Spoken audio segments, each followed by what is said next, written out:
Well, yes, the recording is in progress, and I am hopeful that you guys can see me out there in Facebook land. This is your girl. This is your girl. We're going live. Come on, there we go. It's your girl. It's your girl. We're going live from the Mad Studios. Are you mad out there? We didn't get to do our palms up yesterday because we got so many citizens living in a state of emergency that we chose to go live. If you know somebody living in that Woodbury Village over there in Ward 8 Southeast, today's segment is in your honor. It's dedicated to my beautiful families over there in Woodbury Village that are still going through. This is your girl. This your girl. Dr. Rondell Hamilton, that's right, palms up, that's right, you know who we are. We the mental health advocates around town, and we are not happy, and so we are absolutely mad. We created this studio because we want you guys to know that we intend to continue to keep our foot on the necks of these folks around this city that think it's okay to have our families living in squalor. Today, I've asked a couple of my dear colleagues from our coalition, the Healthy DCME Leadership Coalition, to join us as we go live from the Mad Studio and around the city to let you guys know what it is, because we got to talk it up. We got an election out there. We cannot let the same things keep happening. Don't get it twisted. And my Mother's Keeper and the Healthy DCME Leadership Coalition are not about politics. What we are about is making sure that we help to improve the standard of living for all of our citizens in the district. And this lopsided mess must end. I've asked my dear colleagues, Mr. Perry Red from Sincere 7, who has been advocating for workers' rights and all things district citizens for many, many years. And we're going to ask him to come into the conversation because he's been on the ground with us. Hey guys, it's your girl, it's your girl. This is a special edition of the Palms Up Show coming to you live from the Mad Studio. That's right, Mad, mindfully making a difference. That's right. We want you to know that our footprint out there is important to us. We want to make sure that every life and every family that we're touching receives the help that they need. And this city needs to be able to be held accountable. There's not enough oversight. So we're going to talk about it this next hour. If you or somebody you know are in need of help, please pass this feed on to them. Please share the feed. Let's talk it up out there. I keep saying let's use this social media for good. We want to make sure that this mental health conversation is reaching everyone, because we need you guys to know what mental health truly is. It's not just about the diagnosis. It's about you living in these squalid conditions and allowing the city to keep you in these conditions because you're afraid of losing your housing. Enough of that. Thank you, my dear leader, Mr. Perry Red, for joining us today. Thank you. I've asked another of our leaders, our dear Ms. Sharamia Hightower, who helps the city with their housing matters as a property management. But most importantly, Ms. Hightower has over 25 plus years in the property management. She's seen a lot of this stuff on the community level. And we're going to talk about it today as community leaders because we are fed up. That's why we are mad. And that's why we named our studio Mad, because we need you guys to know that we need to turn this emotion into success. We should not have to go visit people at their houses in order to get some answers. Palms up. All right, Mr. Perry Red, Ms. Sharamia Hightower, you guys will come off mute. This is a no holds barred section. This is not going to be nice. The disclaimer is that if we say things that are going to help hurt your feelings, we're sorry up front, because it is not our intention to intentionally make people upset. But we do want to rattle some feathers because we got some people to talk about. There are 13, we counted 13 district agencies that have failed the families of Woodbury Village. And if you don't know by now, we've been advocating over on that property for over a year. They've been living over there with mice and rodents and roaches coming out their refrigerator. And my God, a year later, they've been advocating for 2 years on their own with no success. And we get to the table a year ago, and we got the Office of Attorney General, Mr. Carl Ray Singh himself, ignoring our citizens. We got him in black and white, admitting to his knowing of their conditions and their treatment with their landlord who happens to be Jewish. Let me just clarify something. For this next hour, we're going to talk about some really sensitive stuff. And what I will not do is to deal with folks going back and forth that have no interest in helping to preserve human life. This is not a race issue. The reality is these are Black families living in Southeast DC, living in squalor in slumlord conditions, and the property management happens to be Jewish. You take it how you want to take it, but it's not okay, and we're not having it. All right, let's go. Mr. Perry Red, will you please take this mic from me and help me to understand your analogy of where we are present day and help our citizens, most importantly out there, to understand why they need to care. Tell them give them a look inside of what we've been dealing with, most especially with this Woodbury Village matter. And then I want to open it up and bring Ms. Hightower into the conversation, because many of what she's dealing with west of the water still is of issue when we deal with our lower income and vulnerable citizens. So we don't own it east of the river, but we do have some cleaning up to do in this city. Thanks, Mr. Red.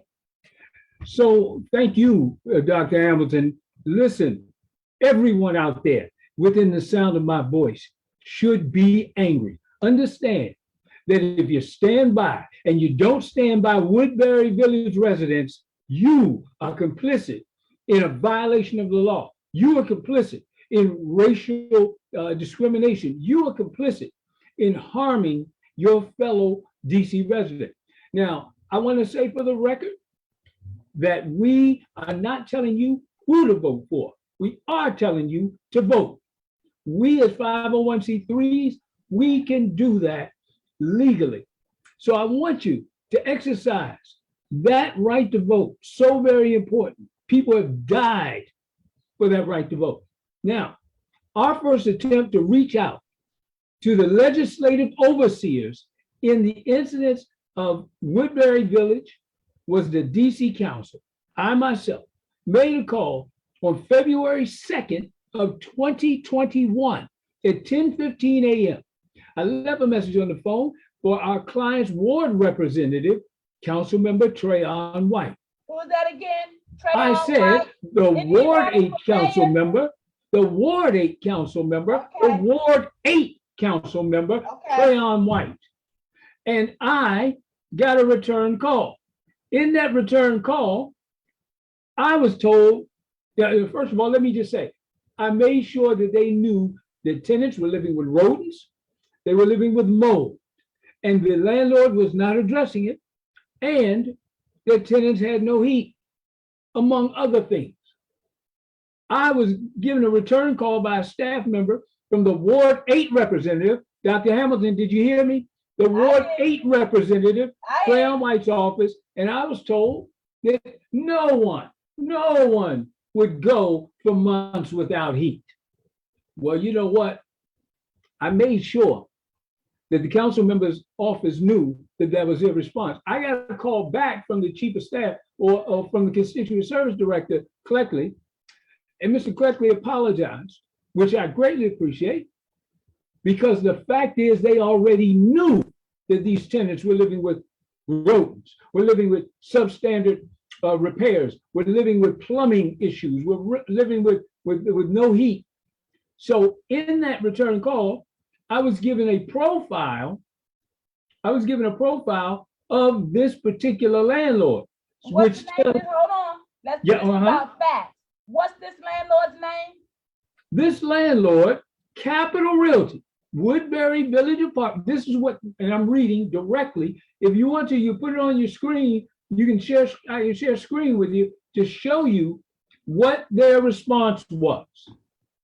Okay, they said our office was contacted by Mr. Perry Red, as well as and Ms. Thorne of our constituent service team.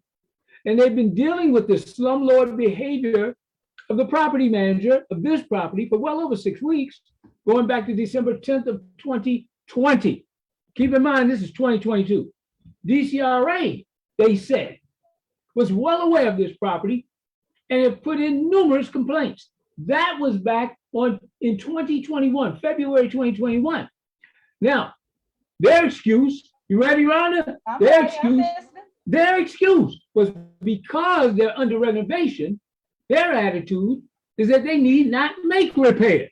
Okay, let's back up. Let's back up, because you know it's a lot, and I know it's a lot. But I need people to get this so they can understand, because you know how people, if it's not touching them, they say, oh, what's the problem? Or maybe we ain't did enough. Okay, so what you're telling me is that over a year ago, you reached out to Councilmember Trayon White's office, who's in charge of the ward, who you would expect to have some sort of help for these residents. And mind you, before you reached out to them, the residents had already detailed us how they had been reaching out to them. Many of their family went to school with them, so they thought, oh, of course we can get him to respond. Well, little did they find out 2 years later that he ain't stepped foot on the property about it. But he got the audacity to be running for mayor.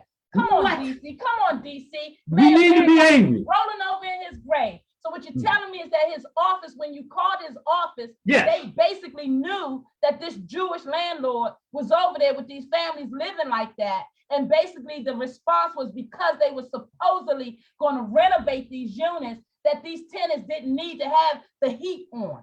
They didn't need to have these. So let's go back to the who of this. So I received the email, and the email read, Woodbury Village Apartments sold by or before March 31st, 2022. You ready? Capital Realty Group Incorporated. Asset manager, Samson Rosner. So Mr. Phone number. Rosner is the owner over there of this Jewish faction that's running Woodbury Village. Phone number, 845 356 Say it again. 7773. Come on again. Say it one more time. 845 area code 356 7773. I want you out there who are viewing to call it. Extension 119. Don't get it twisted. Don't get it messed up. They're allowing people to live with mold. Where it was once mold on the walls, now it's mushrooms on the ceiling. Oh, they know what Listen. they told us. It's not mold, it's grime. But then when we check with vendors that are responsible for dealing with the mold, they telling us Capital Realty don't want to spend the money properly to deal or take the mold out. It gets better than that. Come on after you talk to Trayon White's office. What happens next? So then, because we got no response from the Ward 8 representative, Trayon White. Mayor right now, right? He's running for mayor. Isn't that something? Such a great job as council member of Ward 8, right? Then he deserves a promotion. Why would you get a promotion with so many families not eating? And For all those failing? families killing themselves and living in squalor. For Come on, failing? Red. For failing. You don't get a promotion for failing. You get a promotion for failing, or maybe you get a promotion because he's so popular on social media. They come on, DC. Why? Because he got locks? Because he got locks? Because he looked like your cousin? Listen, after that, we went to the at-large representative, Robert White. Now, you might ask, why Robert White? Let me tell you why. Hold on. Ain't he running for mayor too? Oh, yeah. What about that? He's running for mayor too. All these jokers. So we went to Robert White. Now, why Robert White? I went to Robert White because when I ran in 2018 for the Advisory Neighborhood Commission seat of 4B05 in Ward 4, I learned that Robert White preceded me and that the tenants, the residents in that area were very fond of him. And so they said he was responsive. So I went to the most responsive, even though I have in my labor work, in my workers' rights work, I've worked with Alyssa Silverman, who I've run against in the past, but I went to Robert White. And I went to Robert White because it was said that he would be responsive. And his office had been in some of the fights I had in 4B05. So Robert White's office did respond. And they did reach out to DCRA. And they did agree with the Healthy DC and Me Leadership Coalition that tenants should never have to live with mold, with rodents, with substandard repairs, with leaking plumbing, with insecure housing. So what we come to is today, the issues of no heat, the issues of substandard Hold on 1 repairs. minute. You telling me over a year ago, Healthy DC and Me Leadership Coalition, with your help, reached out to the council member, Ward 8, Trayon White. You reached out to at-large council, Robert White, who both happen to be running for mayor, as if conditions are going to change under leadership that's already failing folks. But I'm just saying, okay. The same day, Rhonda, the same day, on February 2nd at 1 p.m., I got an email. And that email was from DCRA support, acknowledging what the Healthy DC and Me Leadership Coalition posed to the council. And so DCRA got the email. The council got the email. When I say the council, I'm talking about the council in the at-large member Silverman's office, got the email. So Robert what is White. that supposed to mean for our viewing public because they got the email? They got the email. They know. They knew. This was on February 2nd, 2021. I'm telling you. So DCRA got the email. Rhonda, let me tell you, real simple, quick and to the point, because I know you got other folks who got part of this story to tell.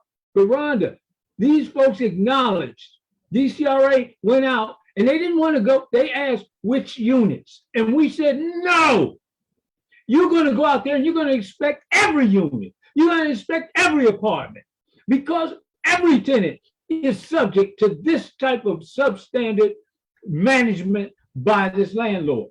So, Okay. and remember the landlord, Capital Realty, don't forget, because if you ever look for an apartment or your kids go look for an apartment, make sure they don't rent from Capital Realty. That's right. So That's right. they went exactly, DCRA went kicking and screaming because Dr. Hamilton insisted in no way you're going to inspect one apartment. No way you're going to inspect two apartments. No way you're going to inspect four. You're going to inspect every apartment. Okay, so let's stop right there for a minute and have some fun because we don't want Trayon White and at-large Robert White to think we're just picking on them. We want to share some of this. Yes. We got yes. DCRA lead inspector Ferdinand Gamboa, who's been trying to work with the coalition, but he's been What was his name? What was his name? Hold tight, Mr. Red. He's been compromised. They all been compromised. What Mr. Red is speaking on is the fact that when we got there, first they would have us to believe that these tenants didn't need these repairs to be done because this so-called property manager was going to be doing some renovations. And boy, oh boy, I've had them on the Palms Up show. You know about those piss poor renovations over there. They told us they had state-of-the-art security. Stay tuned. We're going to talk about it. We're going to talk about it. But most importantly, what I'm trying to help you guys understand out there in social media land, that it's time to talk it up. It's time that you get educated before you keep going in here voting for these same people because they popular on social media, but people that you know, community members calling and blowing up our phones daily. I can't even return all the calls that we get. And people need to understand that is your power, your vote that you're giving away when you go in these voting booths and you vote for these people and not hold them accountable. Yes. Yeah, we're going to talk about Yes. it. I attended a meeting the other day with the Ward 8, what is that, ANC, and the mayor shows up, and boy, do we turn out for the mayor. I wish you would turn out for our families of Woodbury Village and come help us knock on the doors and send this property manager a strong message that we're not having it. Have you been over to 23rd and Savannah Street Southeast lately? See all them holes at the property? You see our children sitting out by the trash can with nowhere to play? They put the basketball court all the way around the back of the building with all these holes dug up everywhere. Look like they're trying to give them a swimming pool with all those holes with water over there, but we know better than that. And it's time to talk about it. These families have been living for over 2 years like this with 13 DC agencies aware. And don't you worry, we took it all the way up to the congressional level. So we're going to talk about it because they tell me that this social media is supposed to be a tool when these city officials have lost their mind and have our people living like they living. The mayor shows up to an 8 ANC meeting talking all this wonderful polished talk, talking about they're getting mixed messages from the community about how to address these issues. Come on, Mayor Bowser, with all this money flowing through this town, ain't no mixed message. The only mixed message is that you won't spend the money properly to take care of it properly. You won't engage the agencies that you know are on the ground doing the work. You need to do an audit over east of this river and clean up all these agencies that are holding space and not helping to restore these families. Somebody better ask somebody who they need to be out there talking to, because I'm telling you, as they keep coming to your communities, telling you all this nonsense, who ever heard of it? Mixed messages, mixed signals. Ain't no mixed signals about those folks standing on the corner dying, self-medicating because they don't know what to do. Ain't no mixed signals when you got all these agencies fighting for $5,000 block grants. What in the kind of nonsense is that? $5,000 ain't gonna do anything. You know about it. You know about it. That's why all that money is not accounted for. Don't play with us. Mental health matters, and it always will. And you don't get to just paint black lives on a street for it to be so. Hey, Perry, hold tight for a minute. I want to bring our beautiful Miss Hightower into this conversation because she got much to add to it. I want you guys to know something. We're not just an agency on the outside looking to call this city out just because we don't have anything better to do. We are upset and disappointed that this city has continued to ignore the mental health exposures and challenges of these families. And because you guys are not educated out there, you can't get legal assistance. All of the systems are designed for you to fail. I'm getting voicemail when I'm calling for emergency help at CPEP and CRT, all these programs that they showed up at the mental health forum that Fred hosted over at the Panorama Room, showed up telling us about all these wonderful systems. Where is the statement of accountability? Where is the impact report that shows you what you're doing works?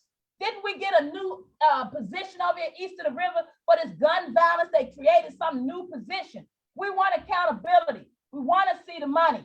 Keep putting all these advanced budgets together and these people's lives are not changing. What is a $5,000 block grant supposed to do when you got so many people in need? Cut it out, DC. You've lost your mind. Mr. Carl Racine, shame on you. As long as I have breath in my lungs, I'm going to shame you in your office. Miss Jennifer Berger, we're going to work on getting you removed too. You guys don't know who Jennifer Berger is, do you? Let's talk about it. So the Office of Attorney General is the highest attorney, right, for DC, supposed to be able to protect these citizens. I'm coming your way, Ms. Hightower. I'm setting it up to deliver it to you.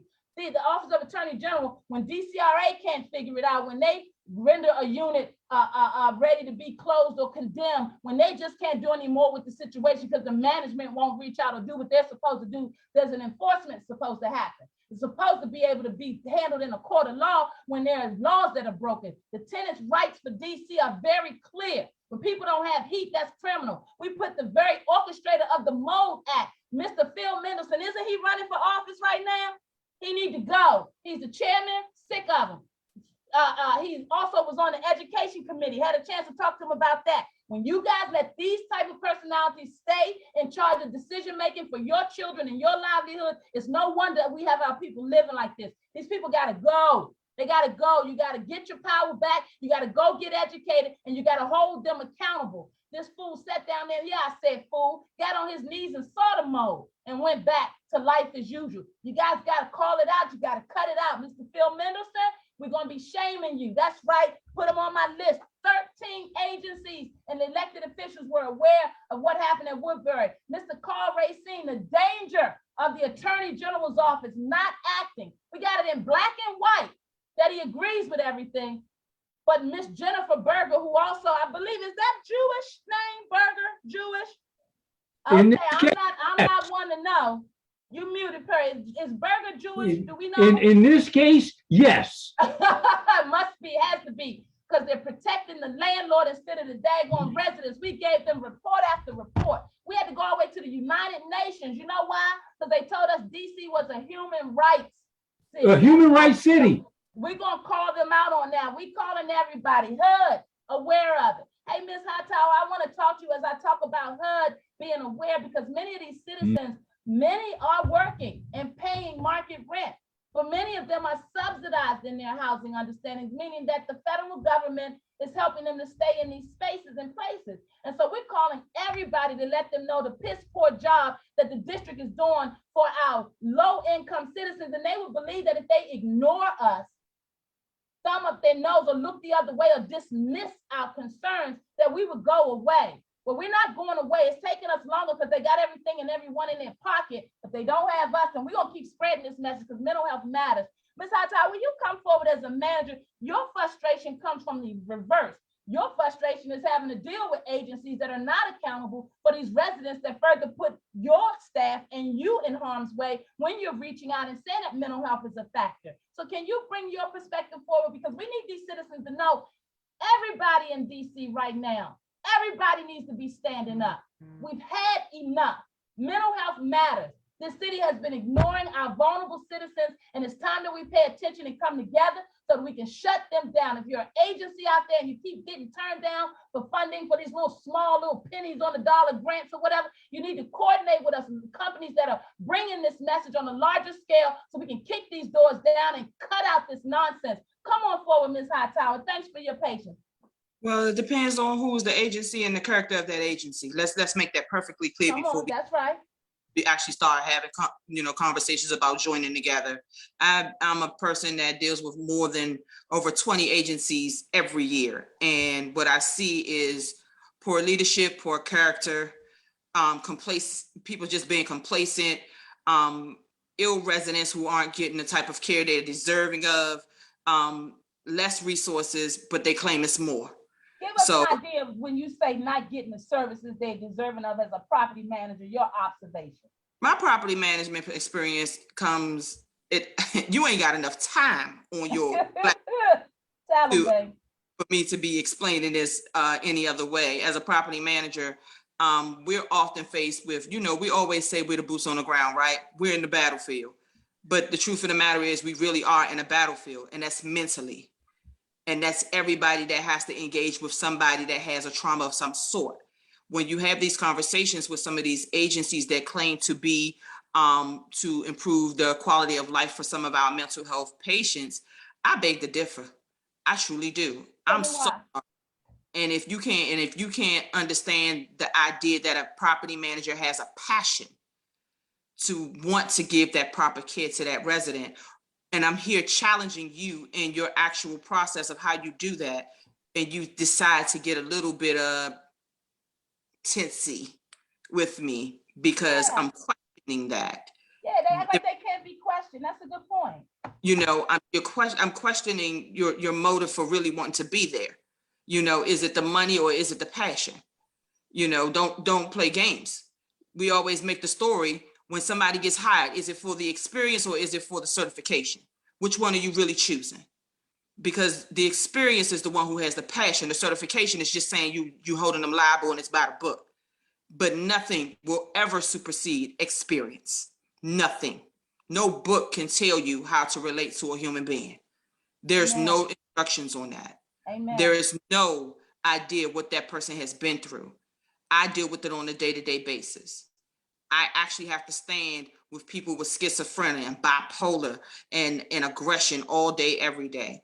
And I challenge those agencies. And the reason why is because, again, if I got to provide them a house, your job is to provide them with the resources to sustain themselves.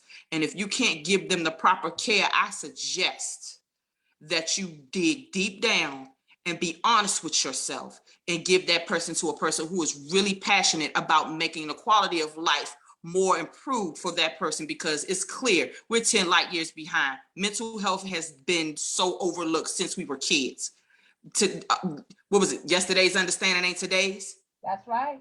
Let's Cut it talk out. about that. I want to talk about it. Thank you so much. I love when we can give different perspectives, because everybody got a reason, got an answer until it touches your life, until it touches your family member. And one of the things I wanted to point out was the reality that a lot of times with our property managers, what you're dealing with is you have, and I'm a landlord to the district for our homeless citizens, because my mom, Regina Fleming, our dear matriarch, once walked these streets in her lack of receiving mental health services, which is why we started our agency and our advocacy, because every one of our citizens deserves the dignity that any human being does. And just like the families over in Ukraine, the families here in Ward 8 Southeast deserve your sympathy and empathy, because it's not okay. Well, I do this work. Yeah, because my mom, let me speak on this. She was housed. Go ahead, you saying something? Come on. If you got enough funding to send it to Ukraine, why you ain't got enough funding for the nation's capital? You know why it is? Because they brown. Because they brown. Let's just call it what it is. And we got to cut it out. And that's why we can't get them pro bono legal services. We have plenty of pro bono legal services. Let me just expound on what the sister said. Watch this. Our country said they're going to take in 100,000 Ukrainians because every human being has a right to shelter. Guess what? In the District of Columbia, we've got people who are living on the street, and our district has a 10-year-long waiting list for housing. That's criminal.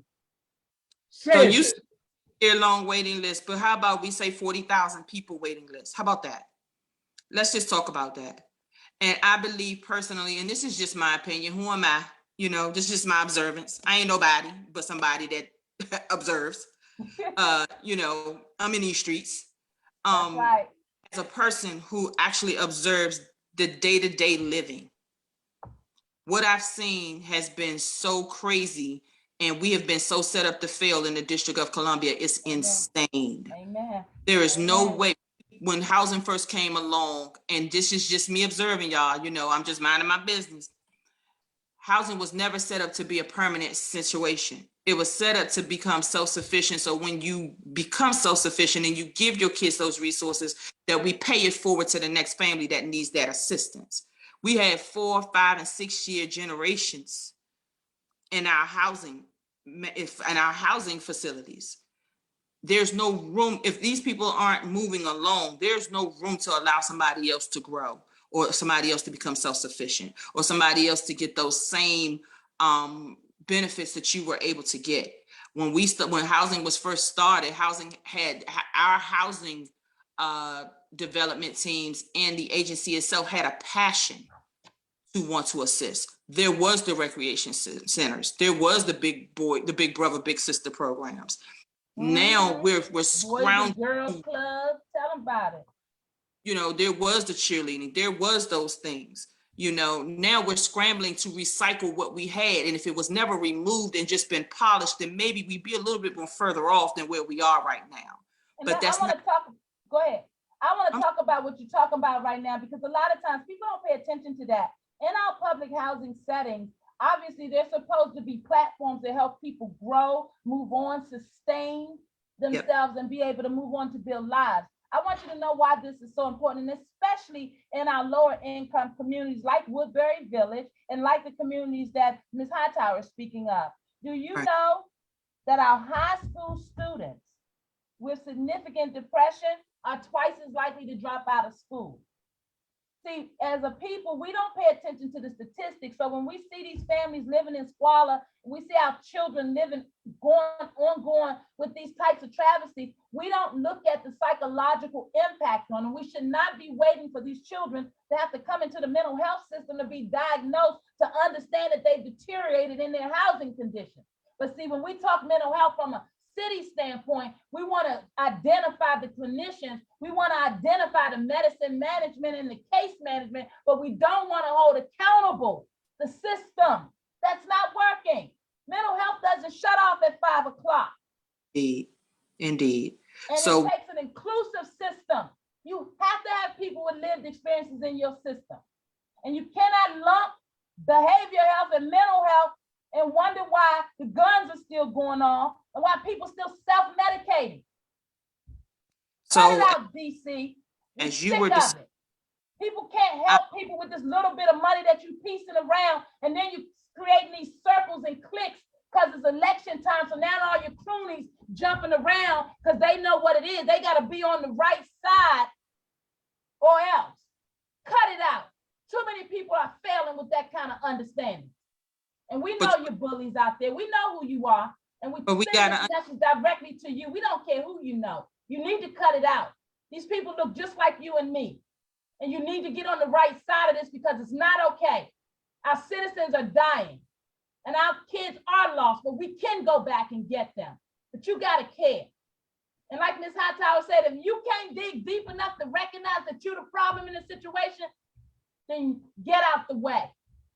Because this is about accountability for everybody. When we say mental health matters, it's beyond the diagnosis. Keep on making jokes out there until it touches your family. So let's talk about that real quick. Go ahead, come on, Ms. Hightower. Perfectly honest, according to most, DC is supposed to be the most resourceful city. Yeah, they are. The citizens just don't know about it. The citizens don't know about it, but what about the ones that do know about it, but don't have the resources to understand that they're capable of being more than what they are? If it's not being serious talk, you talking some serious talk. How people gonna feel like they're more capable than what they are? They operating in a system that keep knocking them down and reminding them that they black and that they don't matter. But this is what we out here for, right? That's what I believe we out here for, but I don't know. I'm about ready to start taking up arms. I'm sick of this. I'm sick of people in these positions treating them for popularity and celebrityism, and then we come down the lane and try to help people, and they acting like they don't know what it is. I had a whole community of families calling me yesterday, Capital Realty, Mr. Carl Racine, Mr. Jennifer Berger over there. You gotta get these people up out of there. We got people calling in distress.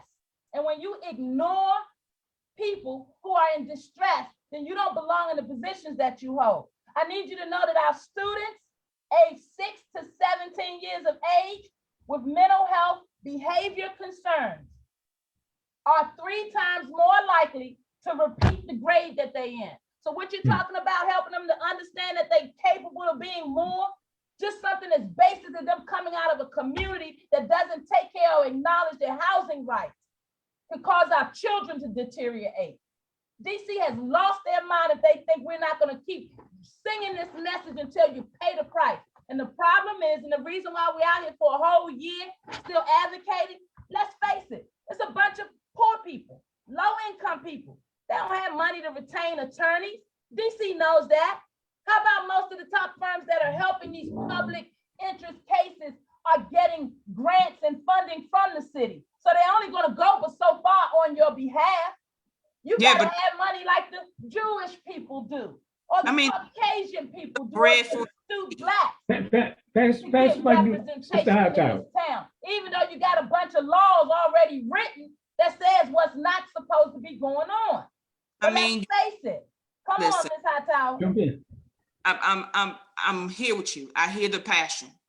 I got more passion than that. I have to sustain it because at the end of the day, remember, whatever energy transfers over becomes a big spillage, and we're at a war. We've always been at a war. We've always been in the battlefield, but it became more realer within the last 3 years, I would say, because of the pandemic. You start to really see past those rose lenses that you've been rocking because it's in your face now. Hey, let's talk about that. I love that segue. Let's talk about it in your face now. All my beautiful social media go-go folks come out for the go-go. This used to be Chocolate City, right? You looked at the statistics lately? So let's talk about that. So the U.S. Census, before you say it, the U.S. Census says that Black folks in D.C. now make up 46% of the population, whereas white folks now, according to the census, make up 36%. Keep in mind, when I was young, when I was in high school, Black folks made up 82%. All right, this was during 1980 through 1990. Then came Anthony Williams. And guess what? The cleansing began. All right? Let's talk about that. So when we talk about the Chamber of Commerce and the folks who who have orchestrated the cleansing of Washington, D.C., meaning the de-Blackness of D.C., those are the folks who are perpetuating that, according to the D.C. Fiscal Policy Institute, 9 out of 10 residents in D.C. with housing needs are people of color, Black folk.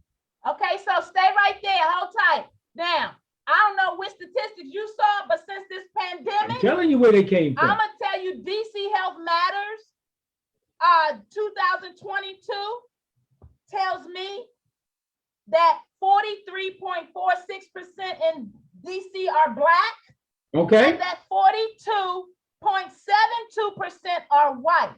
So what I just said was from the census of 2020. Exactly. So now it's 2022, which means there are less Negroes in the city. They have made up the gap.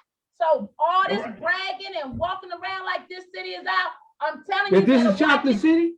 Block by block is changing. And let's be clear, change is not always bad, but change that doesn't include us is unreal.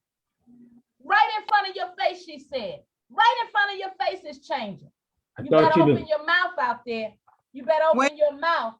Come on, man, let's talk about a little more of these agencies that we touch. So I'm going down the list, making a list, because I want to make sure people know how real this thing is. We got Ward 8 Council Member Trayon White, who ignored Woodbury Village. We got at-large Robert White, who acted like he was going to help, but as soon as he come out for mayor, or running for mayor, and who's that, Carl Racine, endorsed him, now all of a sudden his loyalties, they've been compromised. People, y'all better pay attention. They sending all these emails out talking about, hey, this the word. You ask them, hashtag, what about Woodbury?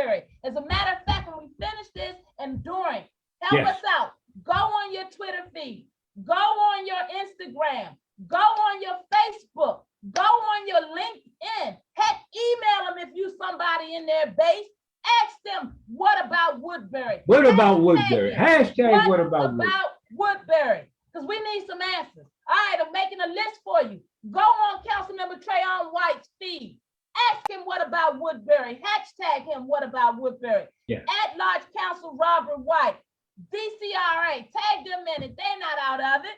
Office of Attorney General Carl Racine and everybody else under his watch. Tag them all until they get the message. All right, come on. We got some more people going this, Miss Perry. Who you say, Anita Bonds? Okay, so let's talk about the chair of the Housing Committee on the DC Council, Anita Bonds. Now, I know a little something about Anita Bonds. Why? Because I ran against her in the 2013 race for the special election seat that was open by the former crooking criminal, the former council member, Michael A. Brown. So to replace, and I called him a crook long before he was indicted by the federal authorities. I hear you. All right. So Anita Bonds, who always has had a conflict of interest because she's on the board of a company, construction company, who gets contracts from the District of Columbia. And DC says, no, we're not going to do anything on ethics about that. Too, in your opinion. Say again? Compromised too, in your opinion. To the highest degree. All right. So Anita Bonds, the chair of the Housing Committee, who received a copy of the Healthy DC and Me Leadership Coalition's report on Woodbury back in April of 2021, has full knowledge of the fullness and the extent of the depravity being inflicted upon these residents in Woodbury Village over Savannah Terrace. So if you want to talk about who's culpable and who's responsible, and who's also running for re-election, Anita Bonds is also guilty. Anita Bonds also running for re-election? Funny how that happens. Wow. Well, let's keep the list going. Add Anita Bonds to your list, guys. All right, you're making your list out there. Ward 8 Council Member Trayon White. Hashtag what about Woodbury across all your social medias. At-large Council Robert White. Hashtag what about Woodbury across all your social medias. Send it to DCRA. Office of Attorney General Carl Racine. Spell it with a K. What about Woodbury? And put that hashtag in there, please. And keep in mind that Carl Racine is not running for re-election. Doesn't but matter. Watch this. He left it open so that he could come into the general as an independent and run. Oh, is that what he did? Oh, I thought you knew. I'm So, glad you told me. Okay, don't be fooled out there. I want folks not to be deceived. Don't be deceived out there. All right, by what you receive. Compromise. We're here to tell you. All right, we got our eyes on them, and in the committee hearings, they're making sure that they're cutting the testimony times so that folks can't tell their full story. I want you to know that the council is responsible for folks living without heat on 28-degree nights.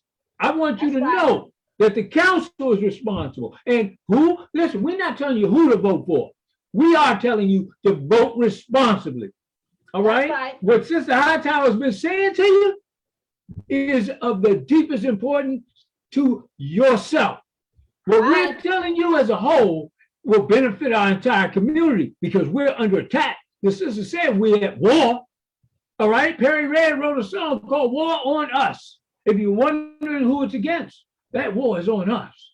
All right, so let's talk about it. This war on us. So I was talking to a citizen the other day, just, matter of factly, because she wanted to understand our advocacy work. First of all, out there, everybody can advocate for themselves. Advocating is about speaking up when you know your rights are violated, when you know that something's not right. It's about speaking up, and shame on you out there if you're seeing people going through things and you're not speaking up.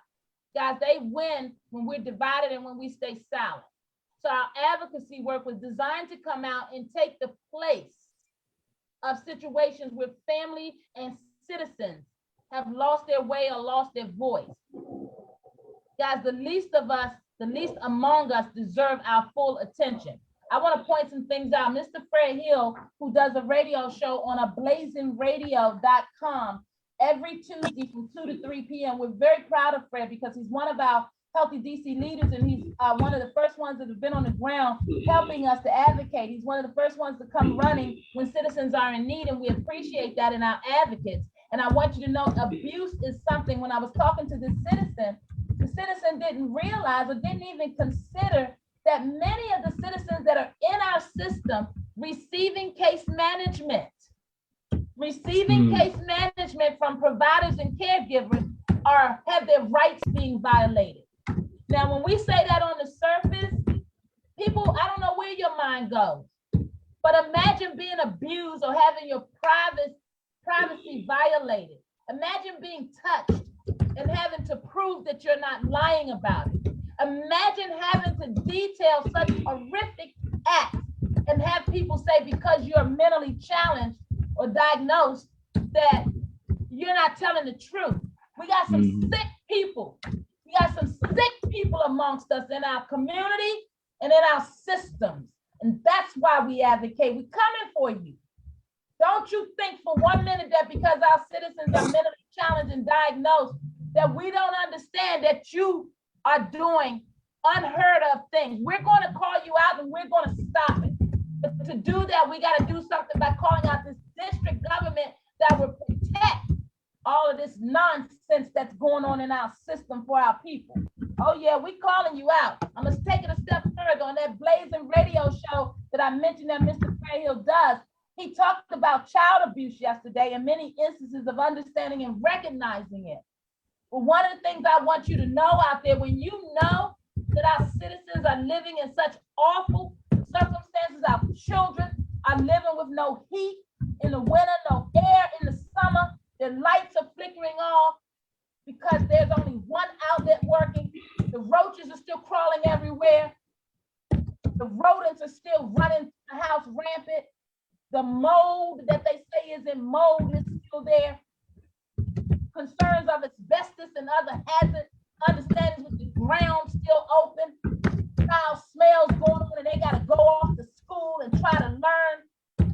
Parents are so distraught. Grandparents are just distressed. That's abuse.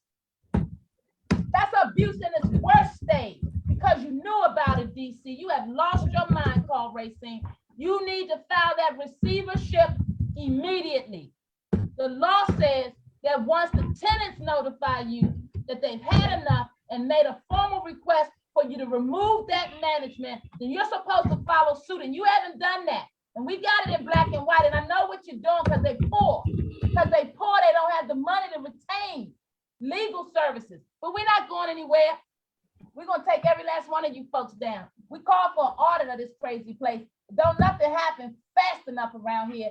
So in speaking on that, Mr. Red, I want to talk about Miss Mayor Bowser, who's confused, getting mixed signals about how the community wants her to handle the crime that they're living with, these awful conditions. Byron Johnson, is that your name? I gotta say, I don't remember your name because you ran off the scene real quick. We got over to Woodbury, her Ward 8 liaison representative. Yeah, I'm calling you out because I'm sick of you guys holding these positions and not doing what you need to do.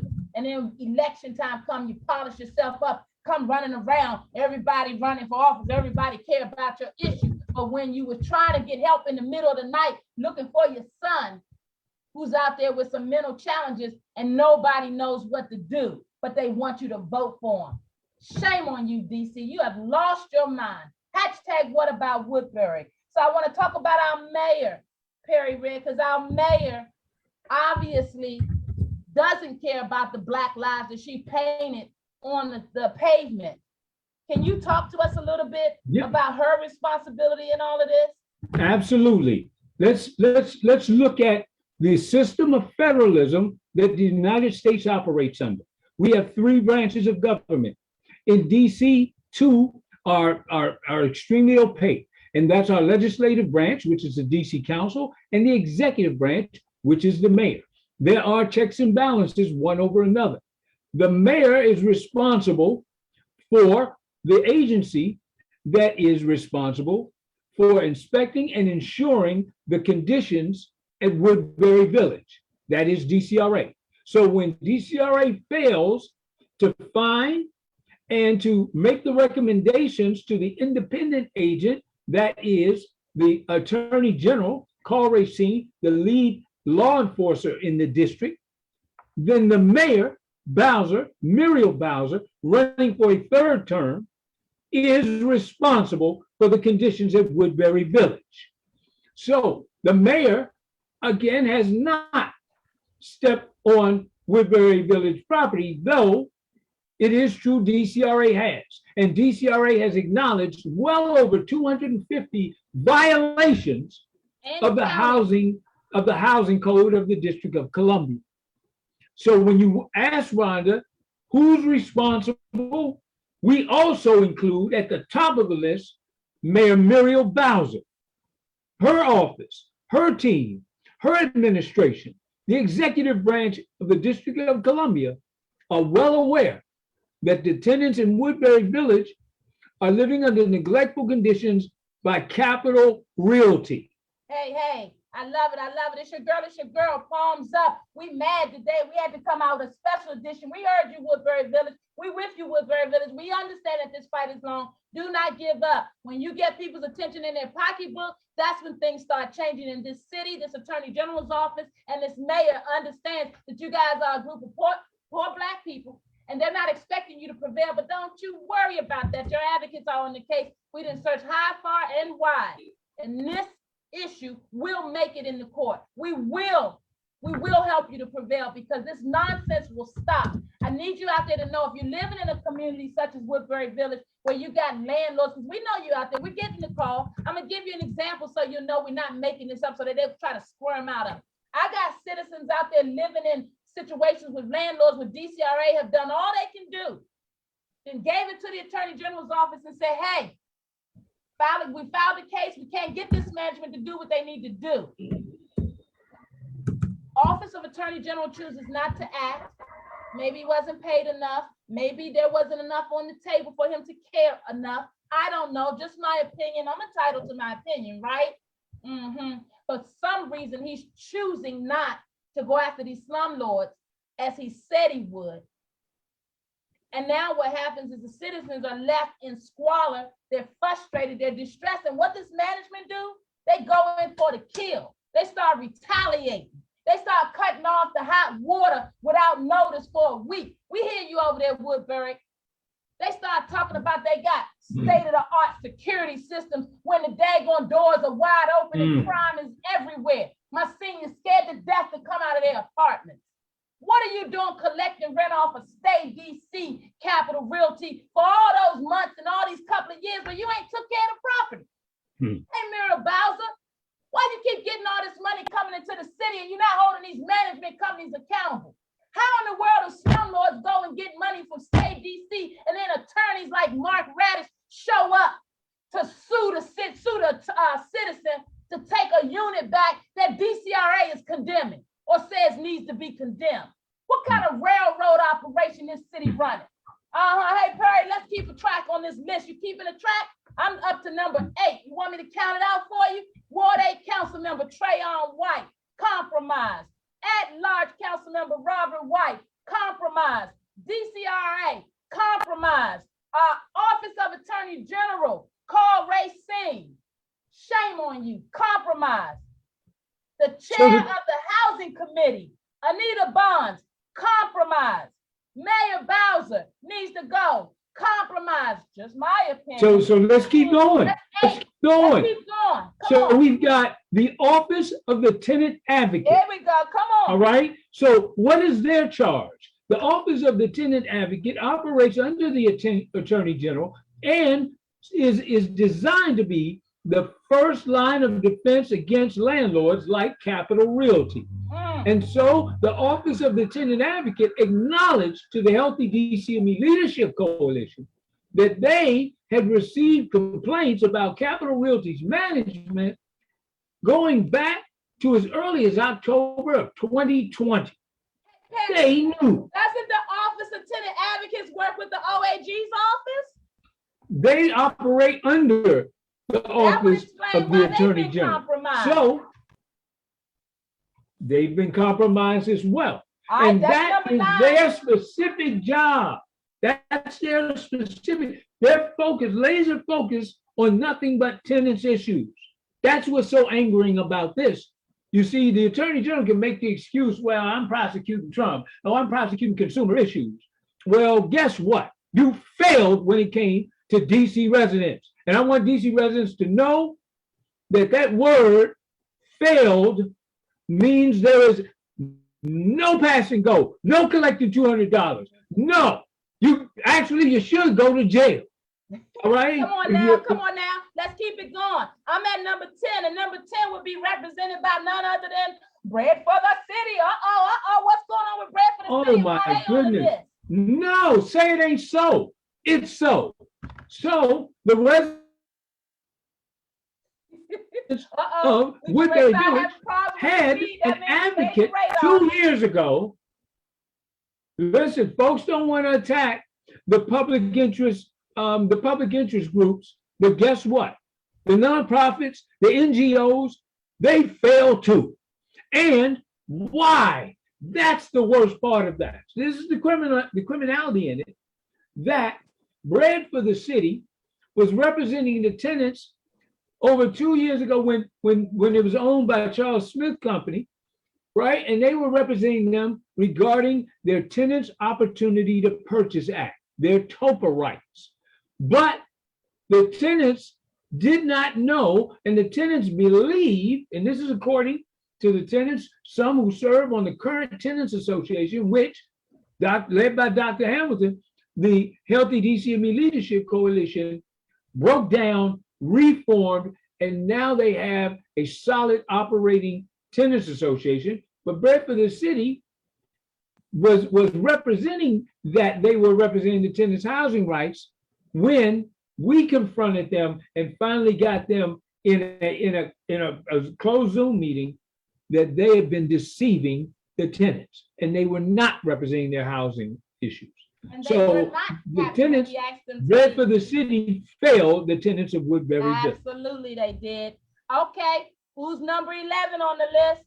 I think Congresswoman Norton, you got to take spot number 11 because you've been privy to the emails, privy to the understanding that MI Mother's Keeper and our coalition has been out here, especially east of the river. In 2019, we brought you over or invited you, and you accepted our invitation, came to Anacostia Park. We delivered to you our concerns and our referendum for the reality that many of our low-income families east of that river were challenged to get the level of resources needed for their mental health exposures and challenges. That's 2019. We talked to you, we asked you to help the feds understand the reality of the lack of this mayor and this city to properly offer mental health resources to our citizens.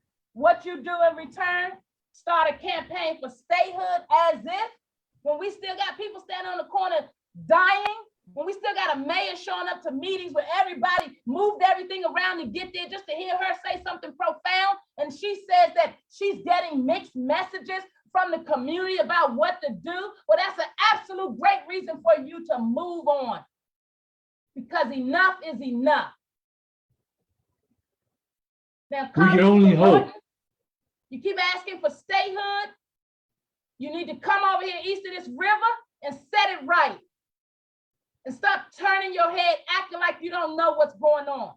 We're sick of you all making this about politics when these families are living in squalor. We're sick of this clique nonsense.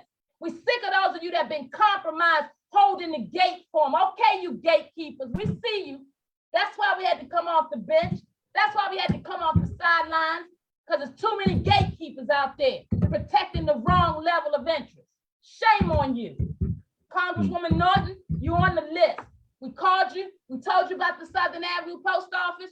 I understand that we reached out to you in 2020 because we were concerned again. And you guys would think it's okay to slowly respond. See, I don't want to be in a clique. I don't want to know Joe so-and-so. You're going to call me because you care about the life of these people. I don't want to be on no list to be popular or to be on the in crowd when the average everyday family can't get through to these elected officials. That was my mother. Shame on you. And shame on all the mothers and families that you're failing, DC. All right, we at number 11, and number 11 on this list is occupied by Congresswoman Norton. Everybody on this list needs to get a hashtag, what about Woodbury? From all of you. We need your help out there because Black families, Black children are perishing. Did you know? NAMI tells us that on any given day of the year, 48 million Americans suffer with anxiety disorders. There are another 21 million that suffers with major depressive episodes. You think our families in Woodbury Village and across this city are dealing with matters of housing that would cause them to have major depressive episodes? Absolutely. Cut it out with the abuse you're causing on our children, DC. Carl Racine, shame on you. We're not done yet. We told you 13. We're on number 11. Number 12 is represented by the IG. IG's office was contacted. Come on, Mr. Red, talk about it. So the Office of the Inspector General, or in this case, our DC auditor, was contacted initially in 2021, September. I received an email acknowledging that they failed to receive our call because of COVID. When you call the office, they will not field your call and they direct you to email. So it took a month for them to return, but when they did, they acknowledged that they will begin, and they followed up with another email that said in 2 weeks after, and said in 2021 that they are actively investigating the Attorney General's office, and the reason why the Healthy DC Leadership Coalition contacted them to begin with, why the Attorney General will not prosecute Capital Realty. So after September of 2021, Rhonda, do you want to guess what their response has been? Yes. Their response was,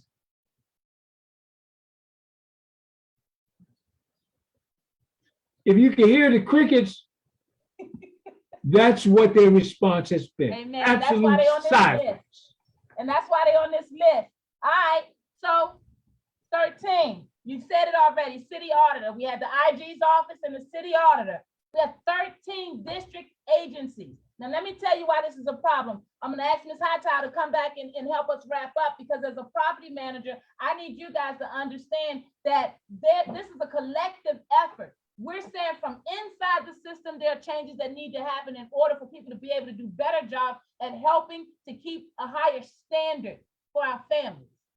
And on the outside, from the community level, we're saying the nonsense must stop. You done put all this money out there for balance interruption. Okay, I guess we won't get the answer to that because obviously the balance ain't been interrupted. I said it. Enough is enough. It's too many district programs that so-called are available for citizens that don't understand that they are, and I don't understand the impact. Why we got so many citizens east of the river still on drugs and still on the corner, still need help? Why the guns still going off? I had a police officer talk with me, had a wonderful conversation. It's amazing what you can find out when you don't have all this click stuff going on, people looking over your shoulder ready to snitch because you being human. You know what he said? He didn't understand. They got called for a citizen who was in danger to herself. They called case management because the nature of her apartment, they couldn't have been there to visit her, Miss Hightower. Couldn't have been there to take a look at her. Her apartment was a mess. She was in danger. He took it a step further because he was a police officer that cared and went to see her case manager to say, hey, there's a problem here. Not even 30 days later, she burned that place down.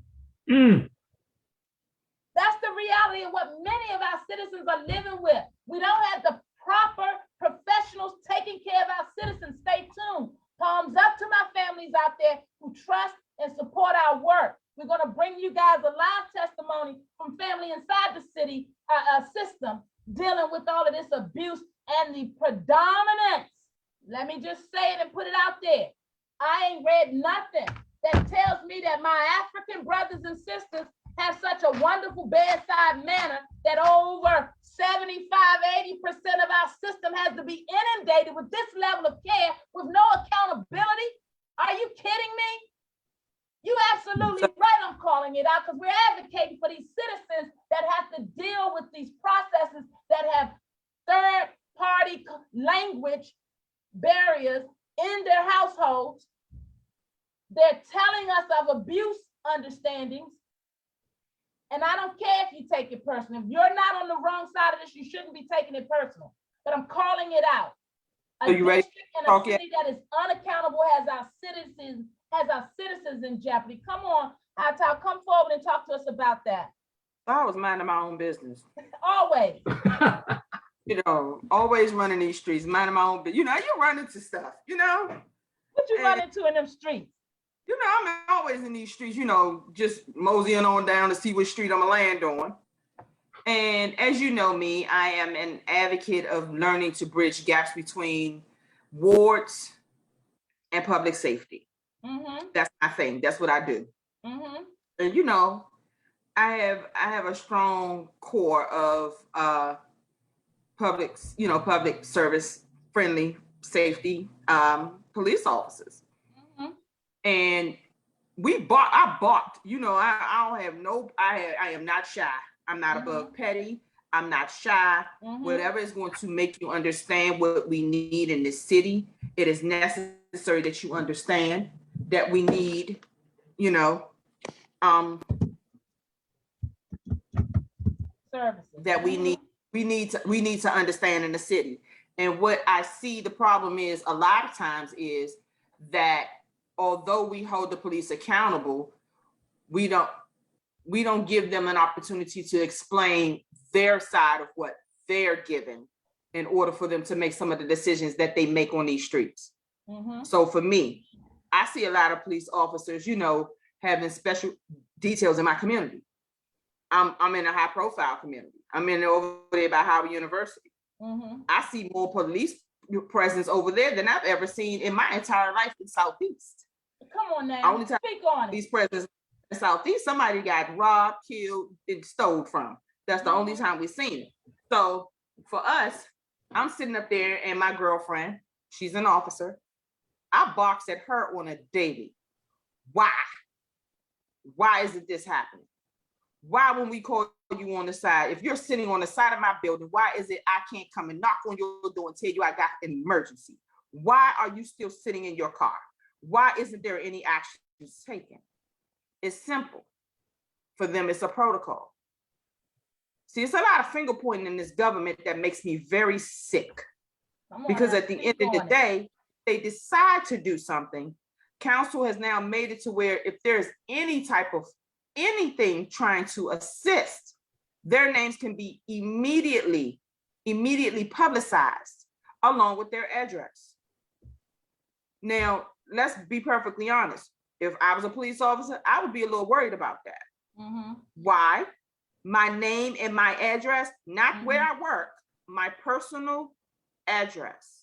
I'm a human being just like everybody else. Absolutely. You feel me? Absolutely. So at the end of the day, if I got something going on that is very, what they call it, hot, I gotta watch my step. Why? Because the slightest thing can get me caught up. Amen. And let's talk about that.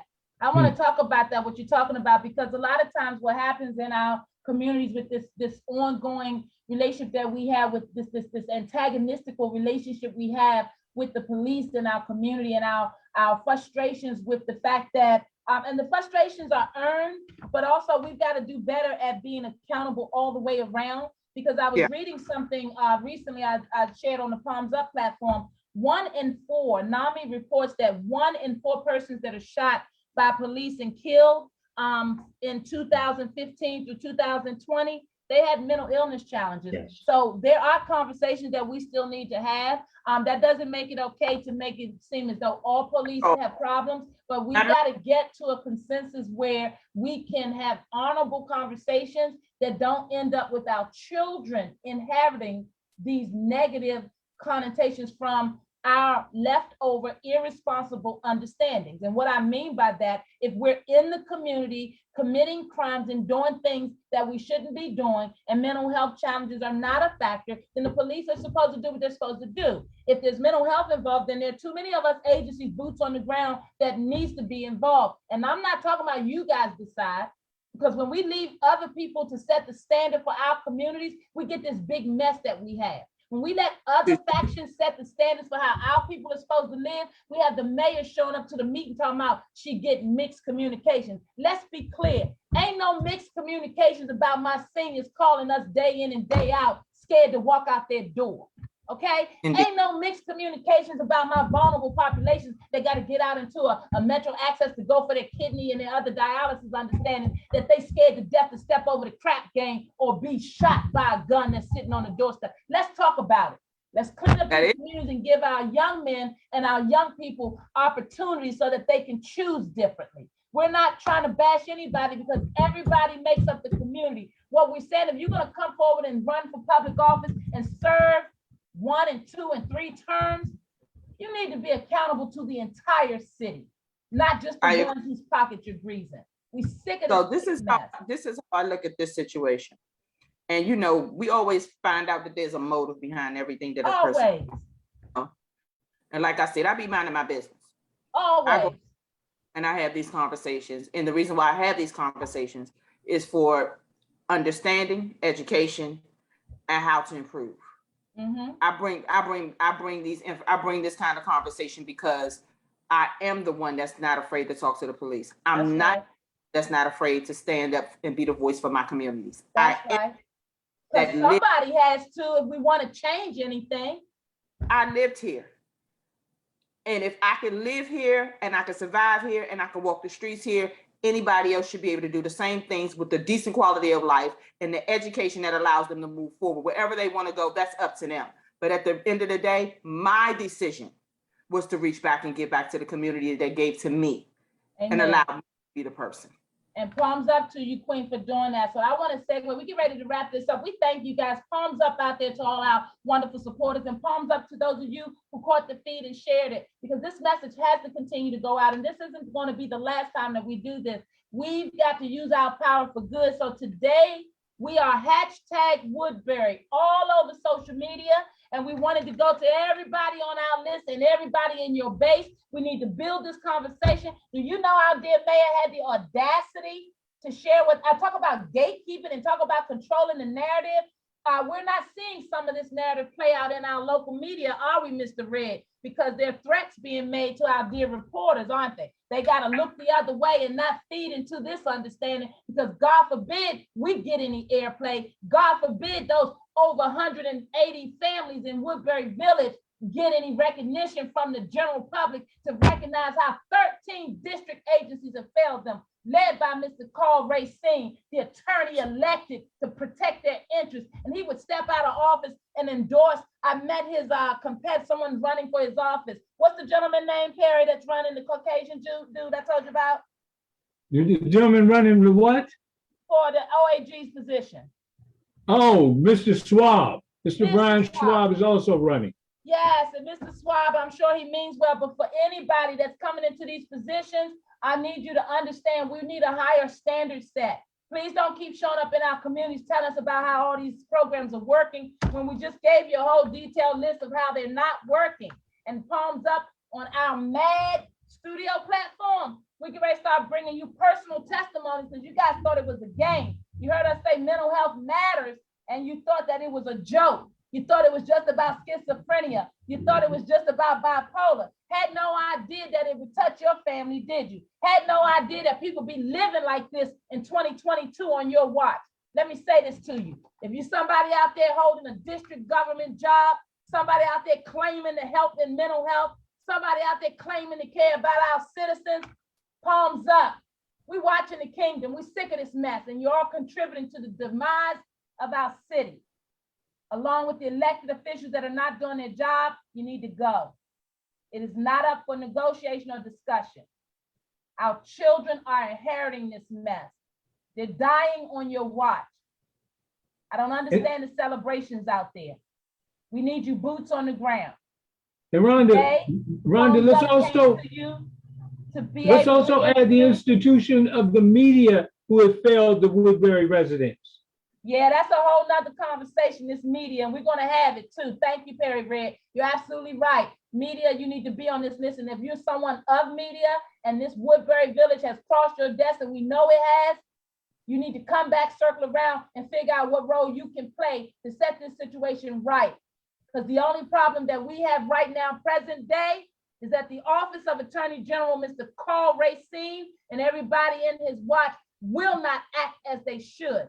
And they know these citizens are poor and Black and don't have the money to retain the level of counsel. But we're gonna call your bluff out there, because we're gonna set this right for these citizens, and we're documenting it. The statute of limitations is very well in place. So Capital Realty, Jewish slumlord out there, overlooking our Black families in Woodbury Village, retaliating, got management, personnel. Shame on you in that office looking like us and treating our people like that. This is bigger than you, and you need to get out the way.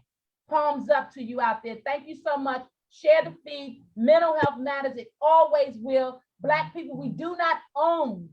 We do not own this trauma thing. We do not own the reality of these poor resources. But what we do own here in Washington, D.C. is that the predominance of us living east of that river are facing limited resources, limited help for mental health, and we've got to do something about it.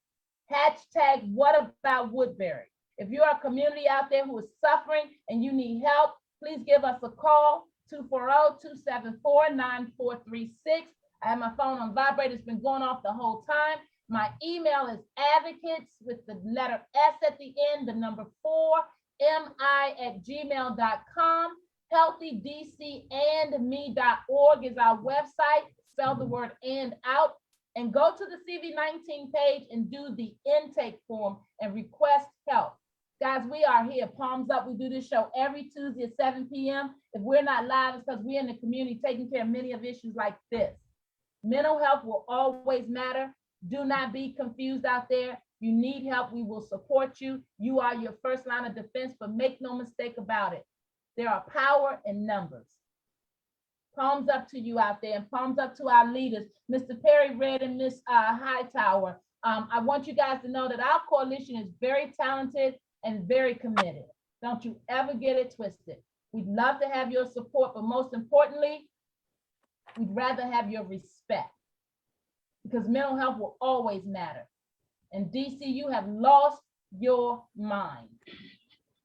Prince George's County, we got you in the rear view. We're coming hard your way as well. Our vulnerable citizens need better. These elected positions need not to be about celebrity or social media's followings. It needs to be about your dedication and commitment to the people. If you can't care about the people, get out the way and stop bragging about nonsense. We're tired of it. Hey, leaders, thanks for joining us today. Do you guys want to give a closeout message before we head out of here? Mr. Perry Red? I would defer to Sister Hightower, but since you called me, I just want to say, folks, hashtag what about Woodbury? Care about your fellow man and woman in the district, about your children. Join the Healthy DCME Leadership Coalition. And lastly, vote responsibly. Amen. Palms up to that message. Come on, Sister Hightower. You got a wrap-up message for us?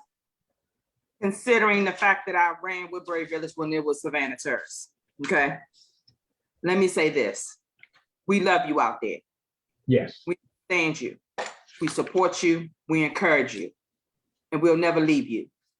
So as long as this goes on, we'll be standing beside you to be the voice, the encouragement, and the backbone to your success.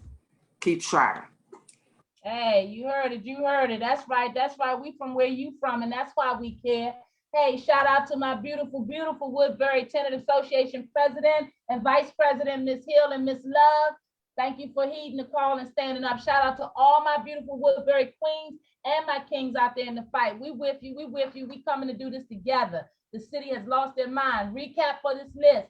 Hashtag Woodbury, guys, all over your social media. We need your help out there. Woodbury? Number one, Ward 8 Council Member Trayon White. Number 2, at-large Council Member Robert White. Number 3, DCRA. Number 4, Office of Attorney General and Mr. Carl Racine specifically. Number 5, the Chair of the Housing Committee, Ms. Anita Bonds. Number 6, we need you to, who is that, Mayor Bowser. Number 7, We've got the Office of Tenant Advocates. Number 8, we've got Bread for the City. Number 9, we got Congresswoman Norton. Number 10, we've got the IG's office. Number 11, we've got the city auditor. Mr. Red, I'm looking at my list like, where did I go off? Number 12 and 13. 12 was the Congresswoman Maloney's office also has this information. The Committee on, Reform and Oversight. The Oversight Reform Committee in the U.S. Absolutely. Congress. And then also the 13th is the media, any local media. All of them know about Woodbury Village. Yes, We need your yes. help out there to dial this up. We're going to be knocking doors as we do once a month in that community to keep them informed.